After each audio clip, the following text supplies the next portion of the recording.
শিক্ষানিকেতন education ট্রাস্টের বার্ষিক সাংস্কৃতিক অনুষ্ঠান ও পুরস্কার বিতরণ অনুষ্ঠান অনুষ্ঠিত হল হরিহরপাড়ার ফুটবল মাঠ ময়দানে। শনিবার পড়ুয়ারা বিভিন্ন অনুষ্ঠানে অংশগ্রহণ করে, যেমন নৃত্য, কুইজ, আবৃত্তি সহ অঙ্কন প্রতিযোগিতায় নাম দেন পড়ুয়ারা। এই প্রতিষ্ঠানের কর্ণধার খালিদ হাসান বলেন, পড়াশোনার পাশাপাশি পড়ুয়াদের মনোবল বৃদ্ধি, শারীরিক পরিচর্যা ও মানসিক বিকাশের জন্য খেলাধুলো, সাংস্কৃতিক অনুষ্ঠান ভীষণভাবে প্রয়োজন। এতে পড়ুয়ারা নিজেদের প্রতিভার বিকাশ ঘটাতে পারবে।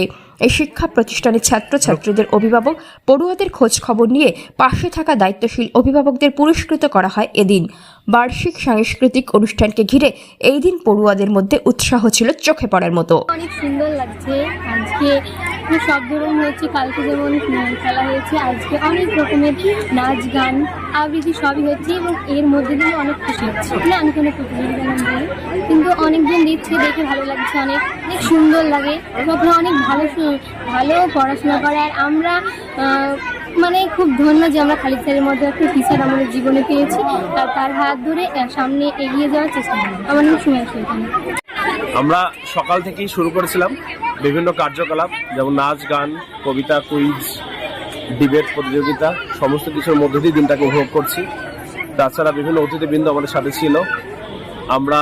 এছাড়াও আমরা এবছরের বেশ আকর্ষণ হিসেবে যেটা রেখেছি সেটা হলো, আমরা সেন্টারের পক্ষ থেকে আদর্শ ছাত্রছাত্রী পুরস্কারটা রেখেছি।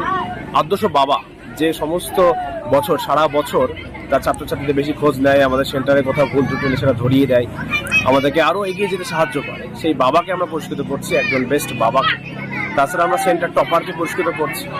তাছাড়া আমরাও উদ্যোগ নিয়েছি যে আমাদের সেন্টার থেকে যারা মাধ্যমিকে যে কোনো বিদ্যালয়ে প্রথম স্থান দিতে হবে তাদের স্বর্ণপদক দেবো। এই বিভিন্ন উদ্যোগগুলো নিয়েছি। এই নিয়ে আমাদের আজকে সারাটা দিন। তাছাড়াও আমরা কালকে খেলাধুলা বার্ষিক ক্রীড়া প্রতিযোগিতা ছিল কাল আমাদের, সেটাও আমরা করেছি। সেখানে 100 মিটার, 200 মিটার বিভিন্ন ধরনের দৌড় ছিল, লং জাম্প, হাই জাম্প, বিভিন্ন ধরনের স্লো সাইকেল রেস, মজাদার কিছু গেম ছিল। সেগুলোর আজকে পুরস্কার বিতরণী সব একসঙ্গেই হবে আমাদের। আজকে দিনটা আমরা ছাত্রছাত্রীরা, শিক্ষক শিক্ষিকারা সবাই একসঙ্গে খুবই মজা করছি এইসব। আমার নাম মোহাম্মদ খালিদ হাসান।